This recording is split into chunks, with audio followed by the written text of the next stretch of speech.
غوث اعظم شیخ عبد القادر جیلانی رحمۃ اللہ تعالی کا نام عبد القادر ہے، کنیت ابو محمد، اور القابات کیسے کمال کے ہیں، محی الدین، محبوب سبحانی، غوث الثقلین، غوث العظم، سبحان اللہ۔ اور آپ 470 ہجری میں بغداد شریف کے قریب قصبہ جیلان میں رمضان المبارک کی پہلی تاریخ کو پیدا ہوئے۔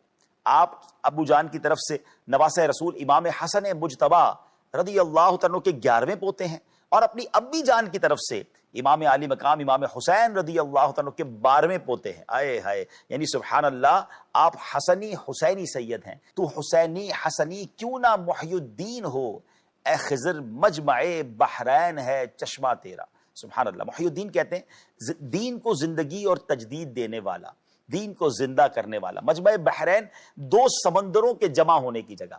کیا خوبصورت اعلیٰ حضرت سیدی غوث اعظم کے خاندان کی طرف اشارہ فرما رہے ہیں۔ آپ کے والد محترم کا نام حضرت سیدنا ابو صالح موسیٰ جنگی دوست، اور والدہ کا نام ام الخیر فاطمہ رحمت اللہ تعالی علیہا ہے۔ آپ والد کی طرف سے حسنی ہیں اور والدہ کی طرف سے حسینی سید ہیں، یعنی دونوں طرف کا فیضان حاصل ہو رہا ہے۔ تو اب یہ کہا جا رہا ہے کہ آپ دین اسلام کو زندگی بخشنے والے کیسے نہ ہوں گے؟ اے امت محبوب کے خضر، آپ کے روحانی چشمے کا فیض ان دو دریاؤں سے جاری و ساری ہے۔ نبی پاک کے مبارک نواسے ہیں، وہ وہاں سے فیض لے رہے ہیں۔ یہ ایسے رحمت کے چشمے ہیں کہ حضور آپ کو ان دونوں چشموں سے فیضان ایسا مل رہا ہے کہ اس فیضان سے آپ نے گویا دین کو زندہ کیا، اس زمانے کی باطل قوتوں کے سامنے آپ ڈٹ گئے، اور آپ کی برکتوں سے کتنے لوگ مسلمان ہوئے اور اسلام کو ایک عروج ملا۔ تو کیا خوبصورت انداز میں آپ کی شان بیان کی ہے۔ تو حسینی حسنی کیوں نہ محی الدین ہو، اے خضر مجمع بحرین ہے چشمہ تیرا۔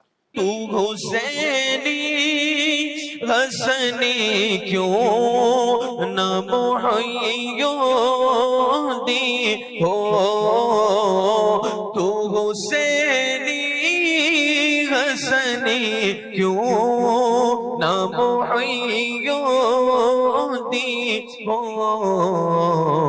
اے خضر مجمع بحرین ہے چشمہ تیرا۔